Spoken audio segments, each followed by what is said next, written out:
Tak bisa dibayangkan perasaan istrinya yang menunggu suaminya pulang selama 5 tahun. Ternyata suaminya datang membawa istri barunya yang sedang hamil. Parahnya, Yongbok malah harus melayani sang istri kedua yang hamil ini. Dia yang memasak, membersihkan rumah, dan dia juga yang mengalah harus tidur di luar. Tapi Yongbok yang baru saja bertemu dengan suaminya ini baru saja merasakan jatuh cinta, dan itu membuat Sachiko, istri kedua suaminya ini, sangat cemburu pada Yongbok. Dia tak mau Yongbok mencuri hati Sorim. Mereka pun makin bersaing untuk mendapatkan perhatian sang suami.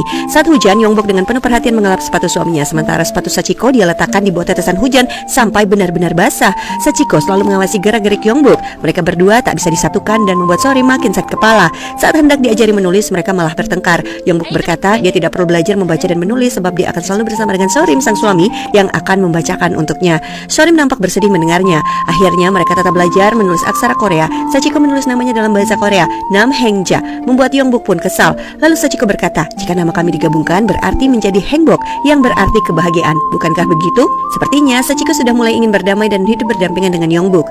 Lalu di suatu malam, Yongbok mendengar suaminya batuk dengan begitu hebat dan tak berhenti. Yongbok lalu memberikan pria ini minum, akan tetapi yang dibutuhkan Sorim adalah sapu tangan milik Sachiko. Awalnya Yongbok merasa sangat cemburu karena pertolongannya tidak diterima, tapi marah itu berubah menjadi panik ketika melihat darah di sapu tangan Sachiko. Yongbok panik dan langsung membersihkan noda darah di kemeja suaminya dengan berurai air mata. Sachiko berkata, sudahlah, berhentilah, noda darah akan sangat sulit untuk dibersihkan. Aku sudah sering mencobanya tapi tak berhasil, ujar Sachiko. Yongbok tak peduli, dia piawai dalam urusan rumah tangga. Dia telaten dalam membersihkan semuanya, memperbaiki benda-benda, dan tak mungkin dia menyerah. Melihat Yongbok yang menangis membuat Sorim menjadi begitu sedih. Pria ini berkata, dia juga ingin sembuh dari penyakit ini. Beberapa tahun lalu dirinya dipenjara karena menjadi anggota klub buku yang mempelajari bahasa Korea di Jepang, dan di sanalah dia terjangkit TBC. Dia tidak mendapatkan pengobatan yang layak hingga saat bertahun-tahun. Saat dia dibebaskan, semuanya sudah terlambat. Sorim merasa kini dia berada di ambang kematian. Yongbok tak mau mendengar itu semua. Dia baru saja bertemu dengan Sorim dan baru saja jatuh cinta. Di pagi hari, Yongbok marah dan menampar Sachiko. Kalian orang Jepang yang menyebabkan Sorim sakit, ujarnya. Yongbok menyebut Sachiko adalah penjajah dan selir, tapi Sachiko berkata, kaulah yang selir.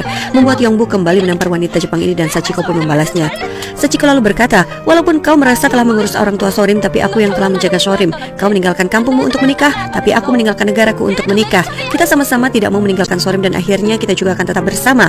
Aku dulu juga seperti dirimu, marah dan kejam saat tahu Sorim sekarat, tapi semua itu tak ada gunanya. Sambil pergi meninggalkan Yongbok yang menangis. Kata-kata itu membuat Yongbok merenungi apa yang membuat dia bertahan masih berada di sini dan apa yang harus dia perbuat. Pada akhirnya kebahagiaanlah yang mereka cari.